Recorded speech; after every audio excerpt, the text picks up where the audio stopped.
Hey there, everybody, and welcome to today's live presentation. We are talking about Are Men Really from Mars? I'm your host, Dr. Elise Snipes. So the book was written many years ago. Men are from Mars, women are from Venus. But I think that oversimplifies the issue. But let's talk a little bit about where that idea may have come from. Early men, and when I say early men, I'm thinking like the 1800s, were responsible for making sure the family was safe and had their basic needs met. They were often working on the farm or at the mill, like in solitary occupations. They weren't just hanging out. They weren't in sewing circles. They weren't doing that sort of thing. Early women, again, 1800s, think Little House on the Prairie, were responsible for tending the children and helping them grow into happy, productive humans and ensuring their spouse had a comfortable, welcoming home. Now, those are our very early traditional gender roles. And as we start to talk about temperament, you may start to see how temperament is very similar to what he talks about in Men Are From Mars and Women Are From Venus, but I'm getting ahead of myself. Once we move past the early days, culture still teaches children what they are supposed to focus on and how to behave. That's always been the way. Traditional gender roles really started to change dramatically in the 1970s. My mother was a flower child, and so, I was raised with different, a little bit more non-traditional gender roles, if you will. And we've continued to evolve our conceptualization of gender roles and responsibilities. Now, instead of being pigeonholed into traditional gender roles, people are permitted and even encouraged to live in a way that is more in alignment with their temperament. They're encouraged to be more authentic. When it comes to men and women, our differences are not prescribed by our biological gender, but more by our individual temperament and preferences, our wiring, so to speak. And I've done some deep dives on temperament in relationships if you are familiar with the CRCC temperament sorter or the Myers-Briggs. I've done 4 different videos specifically addressing temperament and relationships. And you can find that playlist at allceus.com/Mars. That's allceus.com/Mars. So trying to make it easy for you to find. But let's basically talk about some of the premises of the Men Are From Mars, Women Are From Venus book. One of the chapters is titled Mr. Fix-It and the Home Improvement Committee. And yes, we do tend to see things a little bit differently based on what we care about and what our focus is in the household. I'm not saying based on our gender, but based on, who fulfills which role.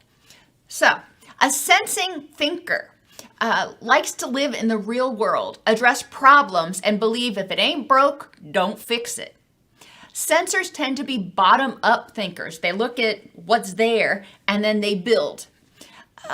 They're motivated to do things like fix a leaky faucet, but less motivated to maybe replace all of the faucets just for aesthetic reasons. It ain't broke. Why are we messing with it?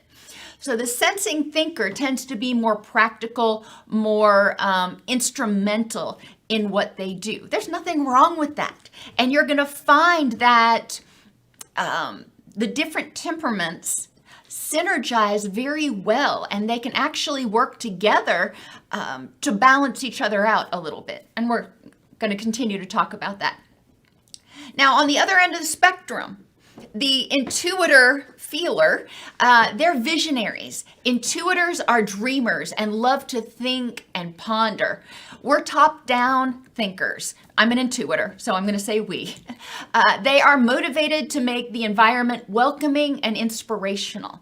So as an intuitor, I spend a lot of time looking at home improvement magazines, learning about home decor, learning about different ways interior design methods, I think about, okay, what would it look like if I remodeled my kitchen? There's nothing wrong with my kitchen. It's not broken, but I can see how it could be improved. And that's what I like to think about. Now, intuitors, and being that we tend to be dreamers and visionaries, we can think about a lot of things and not be intending for them to be done right now. We can think about it, and it's important for the intuitor to communicate that. I know there have been a few times where I've been talking to my husband and I'm like, oh, we could remodel the kitchen and we could do this and, we could do this to the bathroom. And that's just my intuitor brain going. And I start seeing him like turn pale and start hyperventilating. And I'm like, no. I'm not talking about doing it right now. I'm talking about over the next few years, if we're able to remodel, these are some projects that I'd like to do. So it's really important to communicate, for the intuitor to communicate about what is a vision and what is I want to do it right now. It's important for the sensing thinker, the fact-based, if it ain't broke, don't fix it, to be willing to open up to opportunities for gradual improvement. Another chapter and refers to men going to their caves, and this is one of the most commonly cited quotes from the book about how men go to their caves when they come home. And I really get frustrated when I hear men do this or women do this, because it is so not true. Yes, 50-60% of men tend to ascribe to more traditional gender roles and tend to do things more in line with what the book is, but 60% is barely more than a 50-50 chance. We don't want to assume. What's more important is to recognize the individual's needs. So you have introverts and extroverts. Introverts think, then speak, and may need time alone to organize their thoughts. When they have something to say, they don't talk it out and think while they're talking. They want to go, they want to sit, they want to get their thoughts in order, and then they want to come talk about it. It's not that they don't want to talk. It's not that they don't want to communicate, but they need to get their thoughts together first. Introverts are more aware of what's going on inside them and tend to do deep dives, one issue at a time. So if you have somebody who's kind of tangential or comes at them with a whole list of done me wrongs, the introvert just kind of their brain starts to implode. One thing at a time, let's talk about it, and then move on. And introverts tend to recharge in what I call the safety of their, and I'll use his word, cave. Now, why is this? If you know an introvert, and my daughter is one, we'll go to the mall or even grocery shopping if we happen to go to the grocery on a day when it's particularly busy. And we will come home and she will go up to her room proudly announcing, I'm aware I need some time to decompress because that was far too much extroverting for today. All right. I mean, she doesn't have social anxiety. It's just people who are introverts tend to become overwhelmed by all the stimulus input that they experience when they are in highly social situations. And that can even be with your own kids. If you're at home and, somebody comes home from work and, they're bombarded by, how was your day? Let me tell you about how my day went, blah, blah, blah, blah, blah. That person may just be like, okay, I haven't caught my breath yet.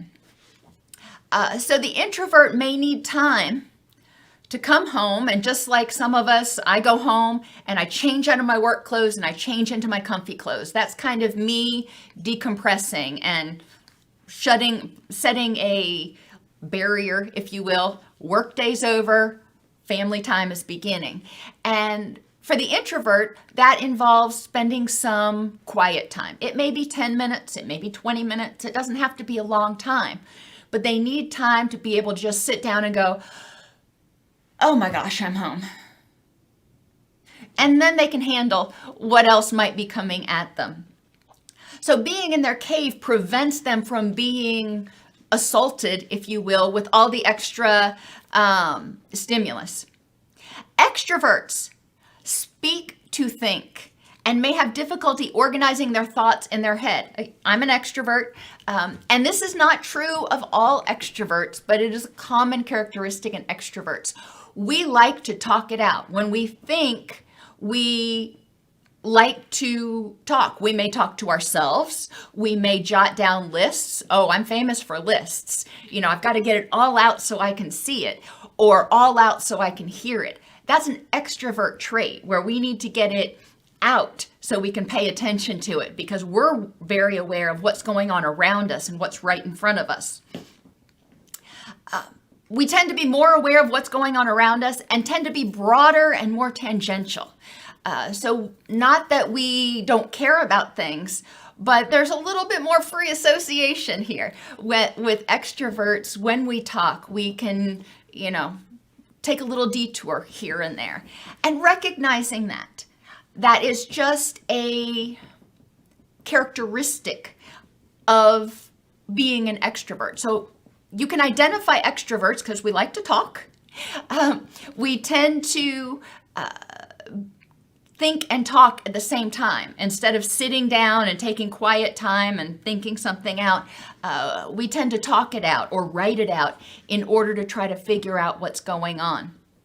Introverts, on the other hand, really need that quiet time and tend to get overwhelmed when they're bombarded by a lot of social stimulus, even if it's from the family or even the kids, whether it's from the family or even from pets. If they come home and 4 dogs jump in their lap, it can just be like, oh, I just wanted 5 minutes. Let me go hide in the bathroom for a while. Another chapter in the book talks about motivation, and people are motivated differently. And I'm going to use that gender term that bugs me so much, but men, 60% tend to be thinkers. More traditional gender role tends to be thinker. However, there's a lot of women out there. There's a lot of people out there who are thinkers. So I love to think more in terms of temperament than gender. Thinkers are motivated by facts, rules, and true-false statements. They tend to be your lawyers. They tend to be your people who are maybe your engineers, your mechanics, your people who tend to be more clear-cut in their decision-making. It's not different shades. It's one or the other. Feelers, on the other hand, are motivated by compassion and harmony. So just talking about different ways to motivate a person. If I wanted to motivate my husband, for example, to go to a vacation in a cabin in a state park, he's very much a thinker. And I would talk to him about how it would be less expensive. It would provide lots of free options for things to do. And since I know he's also an introvert, it would be less touristy. So it wouldn't be, he wouldn't be bombarded with, having to deal with lots of people and crowds and those sorts of things. Now, those are objective facts. That motivates the thinker. Now, if he wants to motivate me to do something, he might say a vacation cabin in a state park is something you've wanted to do for a while. So that's that compassion, harmony. I've listened to you. I want to do something you want to do. And it would give us a chance to unplug as a family and reconnect. Oh, I hear that word reconnect and my ears perk up. So we're motivated by different things. In a family, the caretaking adult is often motivated by the compassion and the harmony and keeping things going in a smooth, oiled machine, or whatever metaphor I'm looking for. And then you may have somebody else who focuses on, other tasks. But in our society, we've also gotten to the point where people overlap. and they may share different tasks. You often have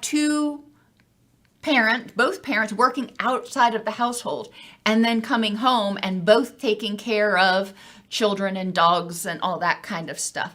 But it's important to be aware of what motivates your significant other. Are they motivated by facts or harmony? I mean, that's really oversimplified, but that's where we're kind of going. In terms of speaking different languages, the introverted sensing thinker focuses on what exists and what's working right now, or how's it broken, or how's it a problem, or what's the need. It's very practical. If there's a problem, I want to fix it. If it's just, improving, then I'm not so motivated. But you want to speak to them in a way that's meaningful to them, because it will get their attention. It will help them, and it will help them get motivated to help you want to solve the problem. What does a resolution look like? And this is so important, regardless of your temperament, to be able to articulate, this is the problem, this is why it matters, and this is what the resolution looks like.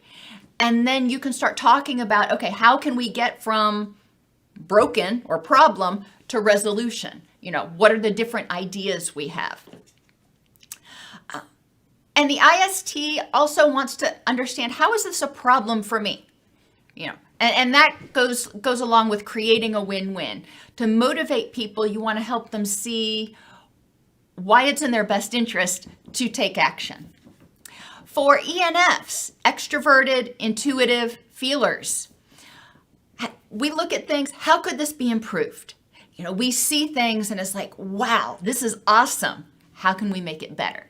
It's just how we're wired. And the world requires both people who are wanting to keep things humming along and people who want to see where we can evolve to and then work together to slowly and gradually move towards that. The ENF, what's the vision? They want to focus on, how does it make me feel, and how does it enhance compassion and caring? So thinking about buying a house, an IST might look for something that's in a good school system, something that's close to work, something that's in your budget, all very practical aspects. The ENF is going to consider those things, but also wants to look at what else, in my vision, if I found the perfect house to buy, what would it look like? And that's where there can be some challenges, because the IST may get tired of shopping for a house before they find the one that fits the ENF's vision. So they need to figure out, where is a good compromise? He also talks about men being rubber bands and women being waves. And, I really have difficulty with the gender bias in that. But rubber bands, let's think about them. Let's just look at the metaphor. Rubber bands may get stretched out of shape, but quickly snap back.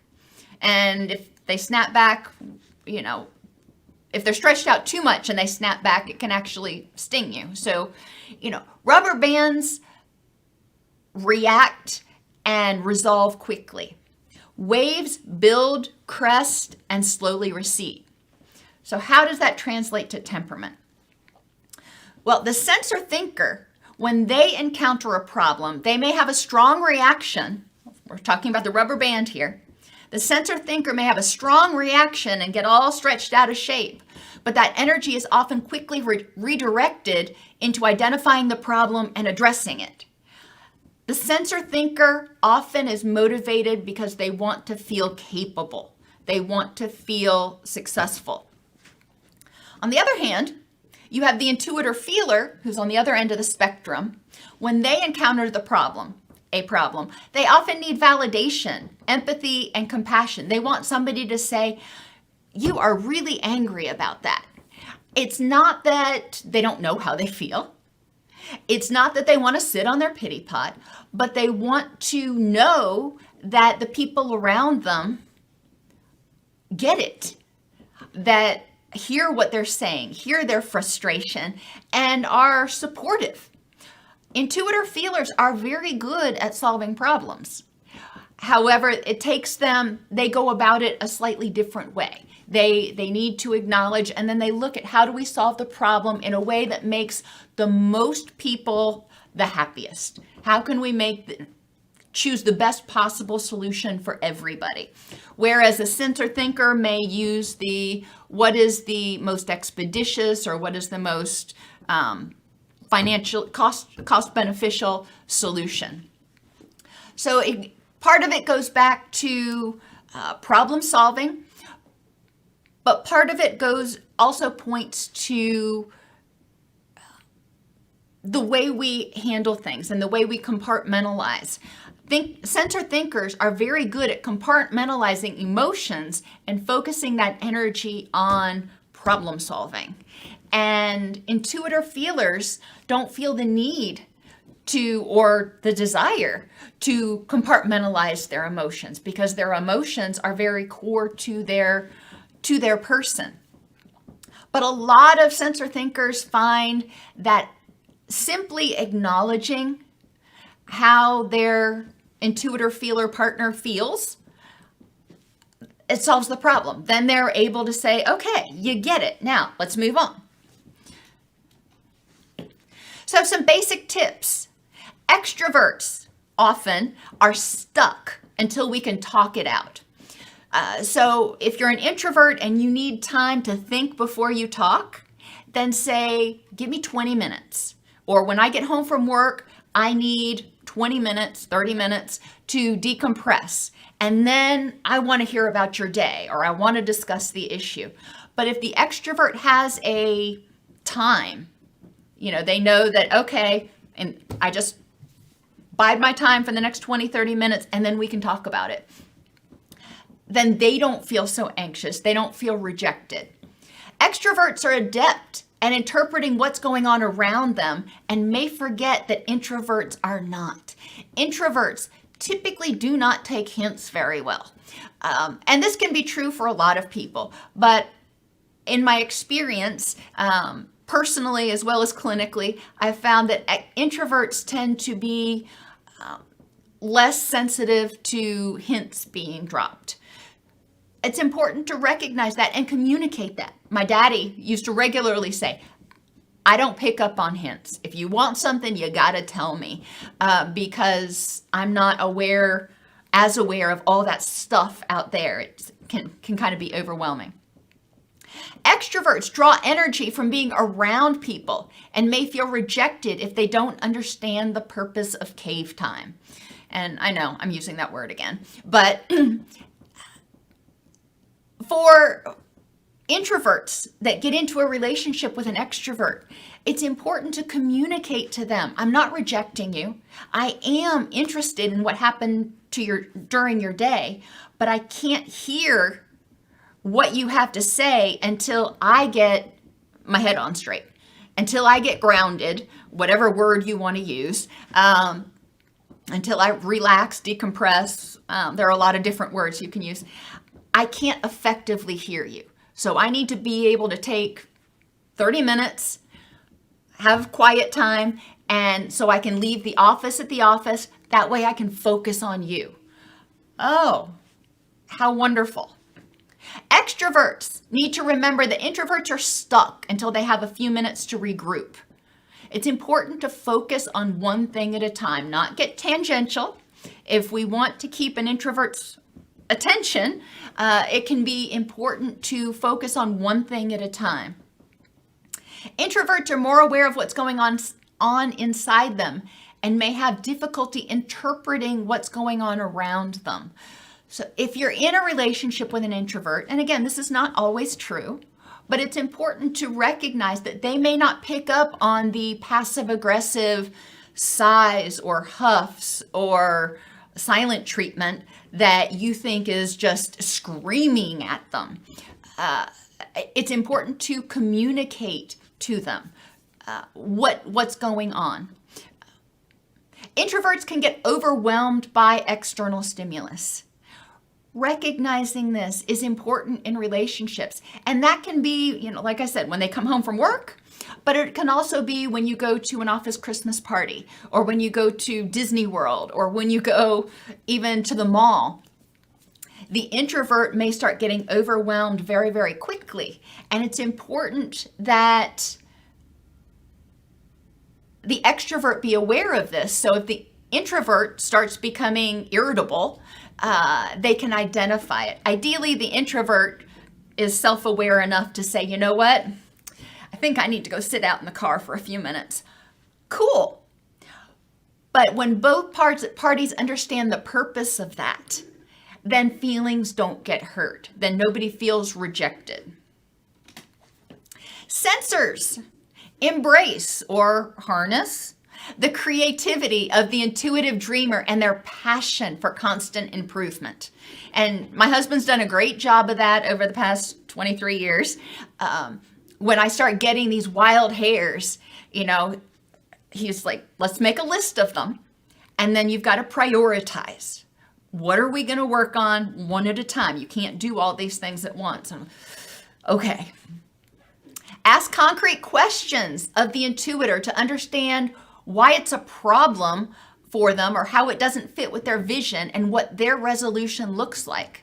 If you're talking about remodeling the kitchen, what's wrong with this current kitchen? What's the problem? How does it not fit with your vision? And what are you hoping this new kitchen will suddenly bring to you? Intuitors love to dream. We love to dream and think. So remind them to make it clear when they have something they actually want done. If I am dropping hints about remodeling the kitchen, and no, I'm not dropping that hint right now. But if I were, then, that might fall on deaf ears to the censor who's like, well, there's no problem with the kitchen. I guess she's just talking about something that we can do in a few years. If it's something that I want done now, I need to be very clear. This is something that needs to be done now, and this is why. Intuitors, us dreamers, we need to embrace the practicality of the censor who is great with details and motivated to fix things that are broken. If it ain't working, then they're right there. But if it's still working, it may be confusing or frustrating, at the very least, to have to work on it. Don't overwhelm the censor with too many forward-looking visions. Don't start walking around the house and talking about, all of the different ways you can remodel. And, because you'll see your censor start to just kind of get this 1,000-mile stare going on. Thinkers, to motivate the feeler, couch it in terms of how it will promote happiness, harmony, and compassion. In what way does what I want you to do, how is it going to make you and everybody else happier? The feeler, to motivate the thinker, we need to couch it in practical terms. Why is this the best decision based on the objective facts? It's just the way we're wired.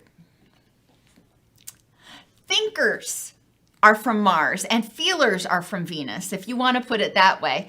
That might be a better approach. But regardless of whether you use temperament or you use gender roles or whatever you use, it's important to remember that humans are individuals and we have our own unique characteristics. When you look at the CRCC or the Myers-Briggs, for example, and you have extrovert here and introvert here on a spectrum, very few people are at one end or the other. Most people are a mishmash. They're somewhere in the middle, which is why it's so important to talk and communicate with your significant other.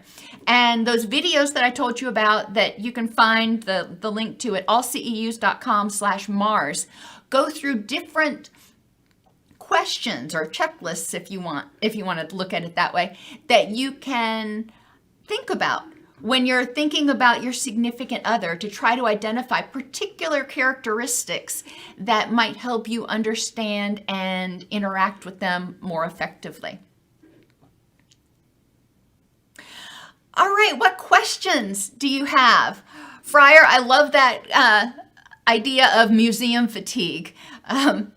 My son, bless his heart, he would get so excited when we would go into museums, and he would bounce around from one exhibit to the other, and he was all over the place and so excited and talking nonstop the whole time, and it was exhausting.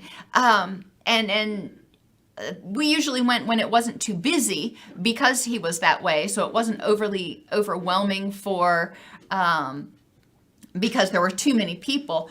But I tend to be extroverted, and at the end of the day with him, I was just like, oh my gosh, let me just sit down in the quiet for a minute.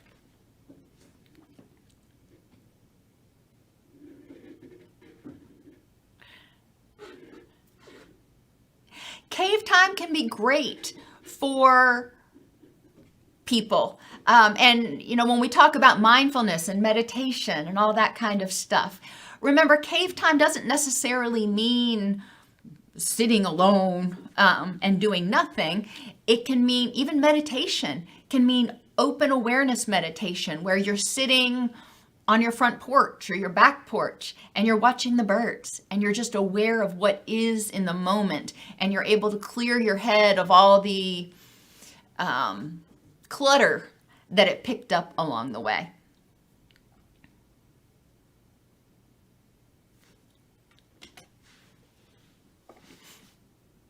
And welcome to the bronze, Alexander. I'm happy to have you with us.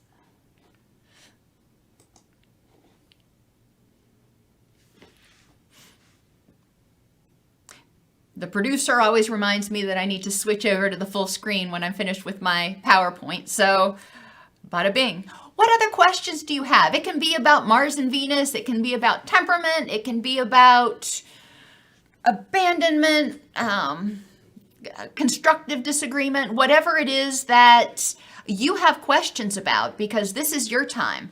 I'm here for you until 4 o'clock if we have enough questions.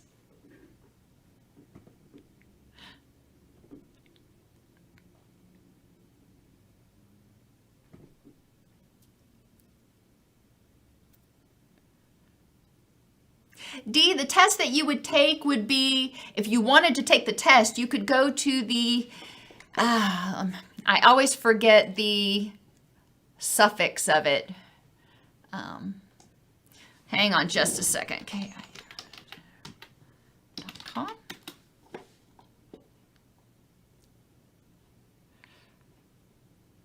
Yes, here it is. You can learn more by going to CRCC.com. And there are actually tests that you can take, or you can look at the videos that I recommended that are on my website that have a very succinct checklist of characteristics for each temperament that really play off the main strengths or preferences of each end of the spectrum.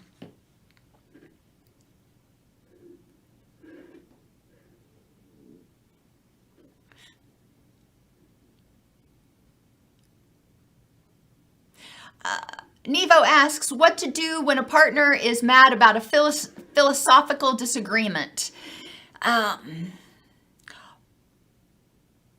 Anger indicates that the person feels frustrated or unsafe or unheard in some way. You know, they feel threatened in some way. So I would ask them about, you know, what about the fact that you don't agree with them is causing them to feel frustrated? Why is it that it is so important for them to have the power and to be right?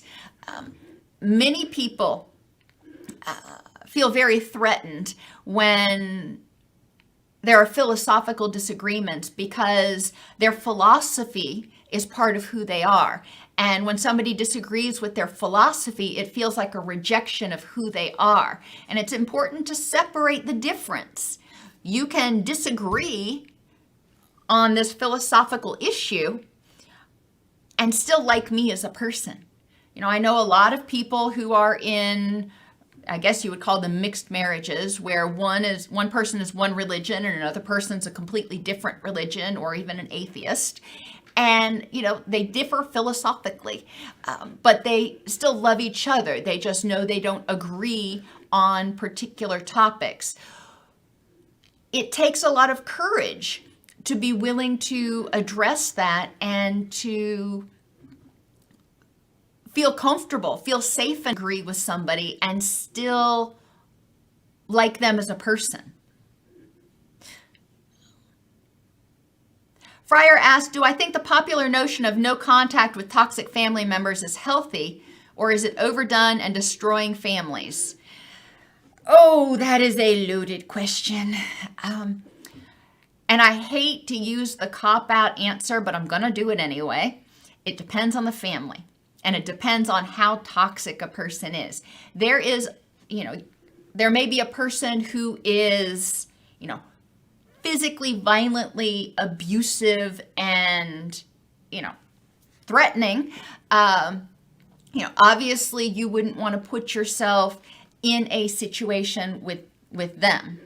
Then you have other family members who may have traits of what people like to throw around as common personality disorders, or they may have an addiction, which can be very toxic in the family. Part of it depends on how that person impacts you and whether you're able to set and maintain your boundaries. When we were little, we used to say, I'm rubber and you're glue, but whatever you say bounces off me and sticks to you. Now that is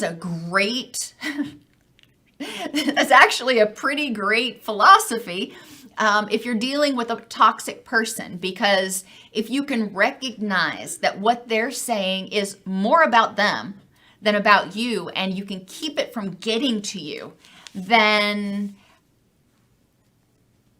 the need to maintain complete no contact may not be as strong. So it's about how safe you feel and how well you can maintain your safety in the presence of that toxic person. It's important to also note, if it's a toxic parent, toxic parents can be very traumatizing. Supposed to love us and accept us and do all those things. And unfortunately, a lot of parents missed the whole chapter on separating the behavior from the person. So they can be hypercritical, and it can be very toxic. And since they are our parents, a lot of times it cuts more to our core, because our parents regularly communicate with our inner child. And so we feel more vulnerable. We feel more assaulted when it comes from a parent. I wish I could say that there was an easier answer to that. There is a book that I love from New Harbinger Publications called Surviving the Borderline Parent. And in that book, she talks about ways to cope with a caregiver who has borderline tendencies. And a lot of it applies to if the caregiver has an addiction, because a lot of the characteristics of addiction are very similar, or the addictive behaviors are very similar to the behaviors that we see in people with borderline. So it's a good book, and there's actually a video. I know, there's a surprise. There's a video on the YouTube channel that reviews Surviving the Borderline Parent. It's a longer video. It's like an hour and 15 minutes or something. But I do go through a lot of the highlights of the book. So it gives you a really good idea about whether it's something that you think might be helpful. I have used the book in group therapy before, where everyone gets a copy of the book and we go through it chapter by chapter. And it is, I found, been a very effective therapeutic tool.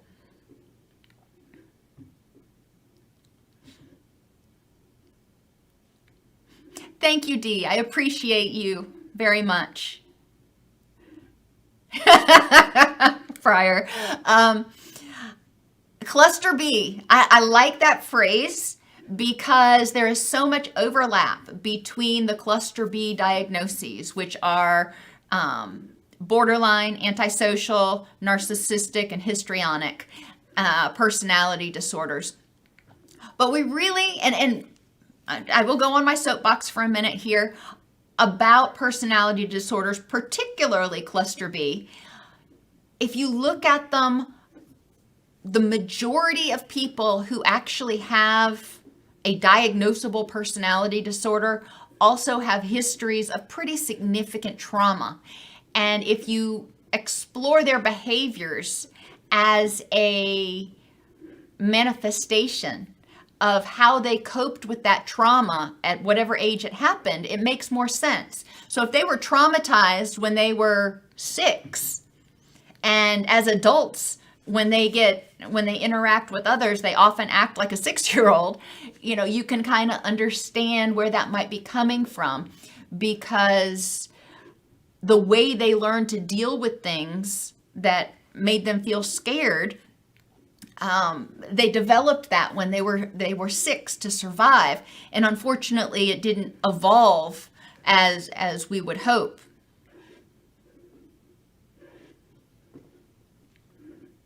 Can I speak more about being assertive, especially for a daughter to her mother who has had some bad life situations? Daughter doesn't want to hurt her mother, but needs to be assertive.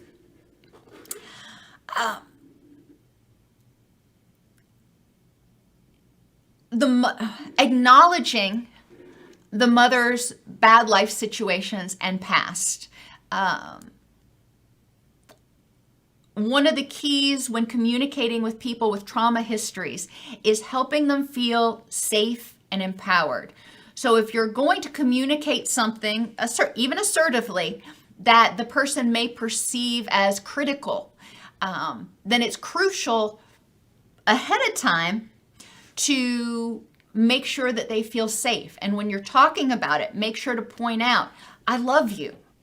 I really want to be with you. And use those I statements. I feel this way when this happens, and this is what I need in order to feel safe. I'm not blaming you. I am just telling you at this point what I need. And it's probably not going to go super smooth, especially the first few times, but continually reasserting that you love her, that you want what's best for her, that you want to interact with her. Yet, whatever you need to be assertive about, maybe she is always honing in on how you parent your kids. Asserting to her that you appreciate her input, and you recognize that she has years of practice and wisdom raising you. However, you are choosing to raise your child in this way for this reason. And it can be frustrating for the caregiver, for the parent. And sometimes you may want to explore with that person whether getting that assertive feedback is hurtful to them because it makes them feel like you don't need them anymore. And for a parent, that can be a really hard pill to swallow. As our children become independent, we raise them, we want them to be independent, and they start becoming independent, and then it's like, they don't need us anymore. So, been there, done that. I can encourage you. Without knowing what's going on in your situation, I'm just speaking in generalities. Use the I statements. Make sure she feels safe and empowered. Identify, whatever she's doing, if she's doing something that you need her to stop doing, identify that she is offering it out of a place of love, and you appreciate the fact that she loves and cares so much. However, and you know, kind of work at it that way, to be as gentle in your feedback as possible.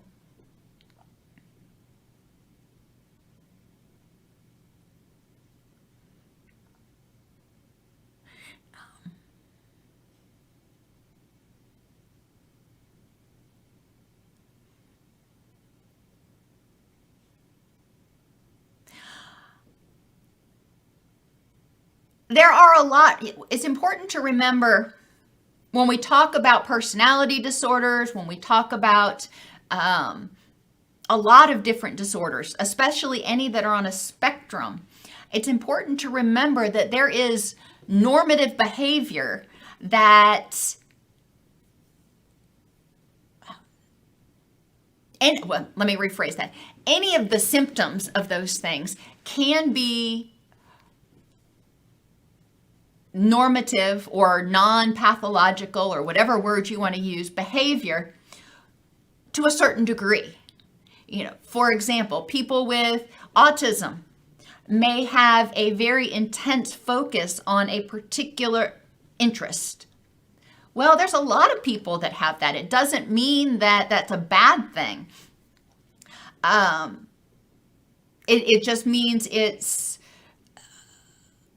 something that they care deeply about. So remembering that when we start talking about clinical diagnoses, when we talk about a diagnosis, it means there's a problem. And it's a problem that causes, my favorite phrase, clinically significant distress for the person in one or more areas of functioning. If the person doesn't perceive it as causing clinically significant distress, then you've got, you know, some other issues to contend with.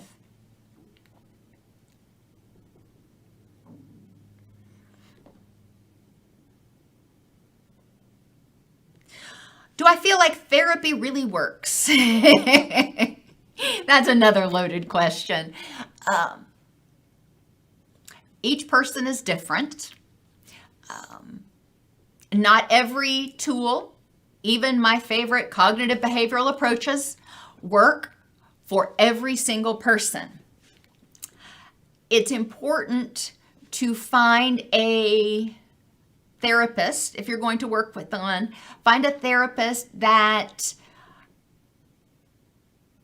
works in a way that it works for you. A humanistic therapist, for example, is going to be one that provides you a safe sounding board for you to talk things out and work things out. They are very non-directive, so it can take longer. A cognitive behavioral therapist, dialectical behavior, acceptance and commitment therapy, any of those DBT, CBT type therapists, they're going to be much more directive in what they do. A psychodynamic therapist is going to help you explore your current symptoms and your current issues, if you will, in terms of past experiences and how they're impacting you in the present. So there are a lot of different schools of thought or approaches to counseling. So the first thing is finding a therapist that has an approach that works for you.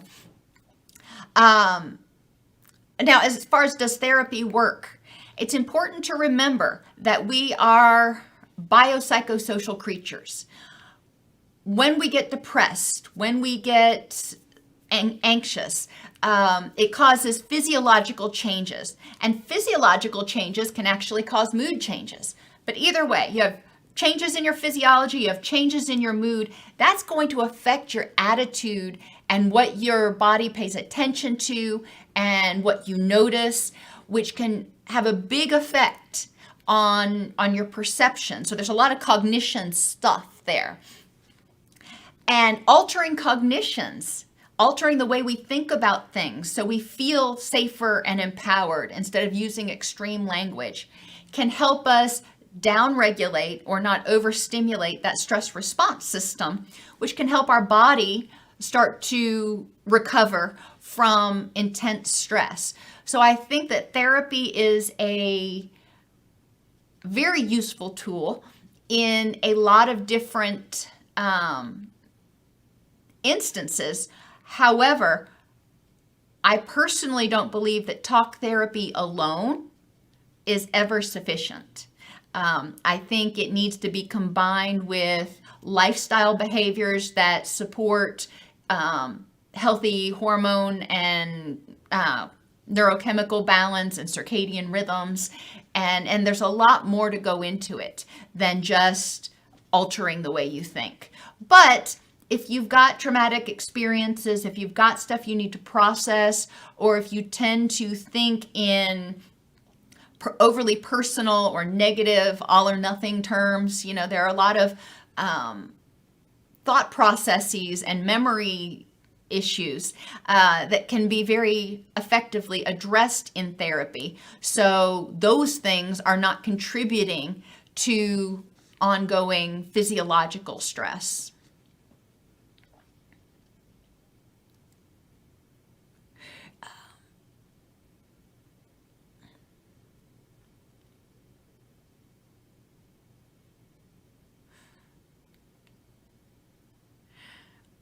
And in some cases, Nevo, professionals can be more intrusive than the average person who has no academic degrees, because they may try to go too fast, or they may misinterpret some things. Whereas the average person, average friend that you're talking to, provides more of a sounding board.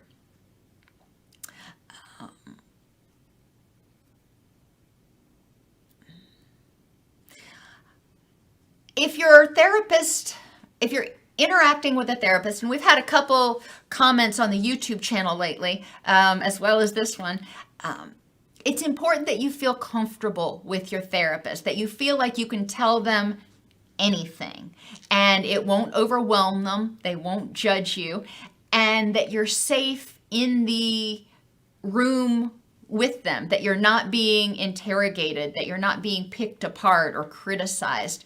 So if you start feeling that way, like you can't talk to them, or you're being interrogated, or you're not safe to be authentic and vulnerable, it's important to confront your therapist with that and say, you know what, I just don't feel comfortable when this happens. Because they may not realize it. Sometimes for example, a cognitive behavioral therapist, because we tend to be more directive, if we're not careful, we can make people feel like they're being interrogated.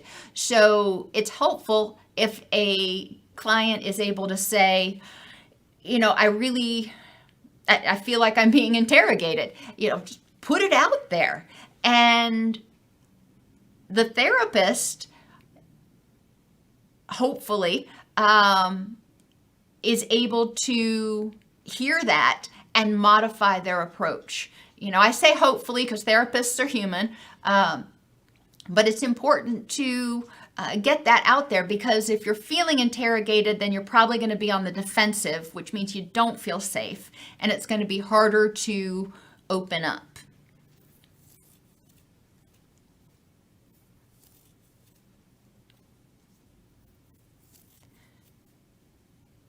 Therapy can be paid by insurance. Therapy, there are a lot of, not that they provide in-depth therapy, but there are a lot of crisis hotlines that are out there to talk to people if you are in a place of crisis. I worked for a crisis hotline for many years, and we would work with clients, on a short-term basis, usually for a couple of weeks, in order to help them get stabilized and maybe referred out. If you need sliding scale, if you don't have insurance, you can call United Way Information and Referral, or go to their website.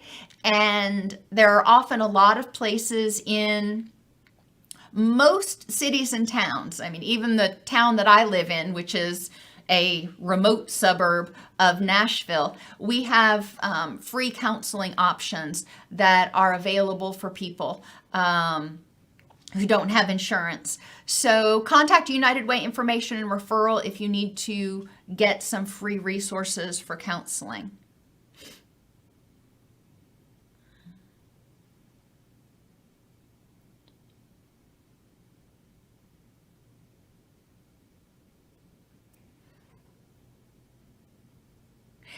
it's important to remember that, and Fryer points this out, that therapists are people. We have our own approaches, and you're not going to mesh with every therapist. And a good therapist is not going to take it personally if you say, you know what, this ain't working for me. Now you can address it with them and ask them, if you feel like you're not doing much, if it's not directive enough or you're not getting enough out of it, tell them what you're hoping to get and what you think would help, to give them some direction which way to go if you want to stay with that person. But, when we have medical problems and we go see one doctor and they don't seem to have the right answer or no answer at all, we can get a second opinion. We don't think twice about that. It's important to remember that mental health is the same way. If you are not congealing with your therapist, just like if you don't congeal with your physician, you may need to find someone that's a better fit.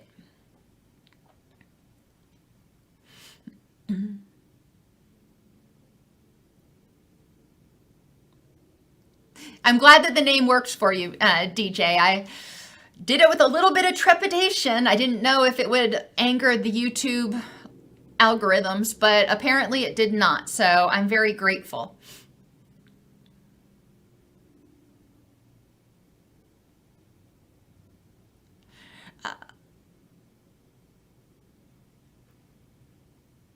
Well, I'm glad you're with us, Nathan. There is a lot of need for children's homes, and I think there's a lot that you can do in the future. So please stay in touch, and you can email us at support@docsnipes.com. I guess I don't have that up anymore. If you have any questions about, how you might start down that path, so when you get to the point where you're ready to start opening that, you can, you're prepared. How can you not tie your worth to academic rewards in the midst of intense schooling and clinical rounds? It's hard. I know. You're like, I know that. That's why I'm asking the question. Recognizing when you are going through it, and this goes back to creating that vision of a rich and meaningful life. You have intense schooling, you have clinical rounds, and yes, that is part of who you are, and that's very important to you. And hopefully, there are other areas in your life that are also important to you. There are other things that you're excelling at or that are still there for you to support you. And separating, and this is the really hard part, separating, unhooking your worth from academic achievement and recognizing that you are a very valuable person for who you are and for what you bring. And okay, if you don't do so well on an exam or during a particular clinical round or something, it provides you an opportunity to learn from it and improve your skills. But your skills are different than who you are. And when you are doing something, that you've dreamed about doing forever, maybe you wanted to be a doctor forever. I'm assuming you said clinical rounds, that it's some sort of health profession. And you start to struggle. It can feel very overwhelming. And remember, or try to remind yourself that you are a good person. And you are a smart person, and you may be failing at this particular thing. Maybe you are doing rounds in the emergency room, and that is just not for you. Well, you're learning something about yourself. So you're narrowing where you're going to go. You're narrowing where you're focusing. When I worked, when I was doing internships and things, I learned very quickly that there were certain populations that I worked much better with and certain populations that I just was not nearly as effective with. And so that helped me hone and recognize that I am good at what I do with when I stay in my lane. And the schooling part helped me define my lane. And that is the objective textbook response to what you're asking. However, I'm also hearing a lot of anxiety and trepidation coming from you because of all of the stress. So addressing, thinking about what is it that you fear is going to happen? What are the facts for and against that belief? If you fear that you're going to be kicked out of school, okay? Or, well, we'll just go with that. What are the facts for and against that? Maybe you failed a test. Okay, you failed a test. So that may go in the pro column. But based on the facts, how likely is it? What is the probability that your worst fear is going to come true, that you're going to get kicked out of medical school? And what do you have within your power? What do you have control of to address the issue? So maybe you need to seek tutoring or go see your mentor and talk about a different placement or what you can do to improve your skills. So facts, control, and probability to address whatever's triggering that anxiety can be another thing.